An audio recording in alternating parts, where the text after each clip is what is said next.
kaunti ya Kiambu ase ateruna ukungusana nokwo asigati bare abachorire imseye kyama kya UDA nigo kogosereria okorewa ko bokode nabayo kwerenia inse ofasi we kyamekyo nigo moskeruto abaganire abare bonse ko bwatrana elio kwakolera abaninchi be kaunti yo amagendero.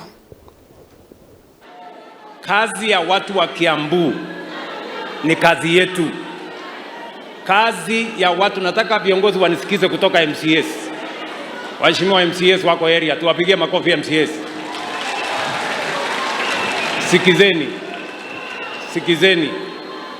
Nyinyi viongozi, sisi tuliochaguliwa na watu wa Kiambu kutoka MCA, wabunge, senator, governor, women rep na rais, sisi ni wafanyikazi wa hawa watu wa Kiambu na wafanyikazi wa taifa letu la Kenya. Si ndio?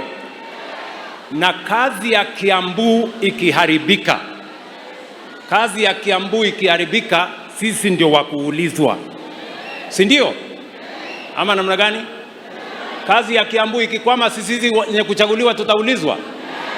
So nawauliza watu wa Kiambu, msitafute mtu ya kulaumu ati ni fulani si fulani.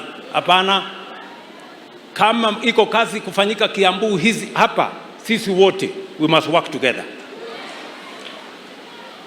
Mimi siwezi kubali ati kazi ya Kiambu iharibike na sisi tumechaguliwa MCA, women rep, wabunge, governor pamoja na senator. Ama namna gani? Kwani wakati kazi ya Kiambu inaharibika, sisi tuko wapi? Alafu tunaanza kulaumiana. Kama imetokea shida, sijui kama tunaelewana, kama imetokea shida pale Githurai, Togo skamo simu anjomalilia sechinga ki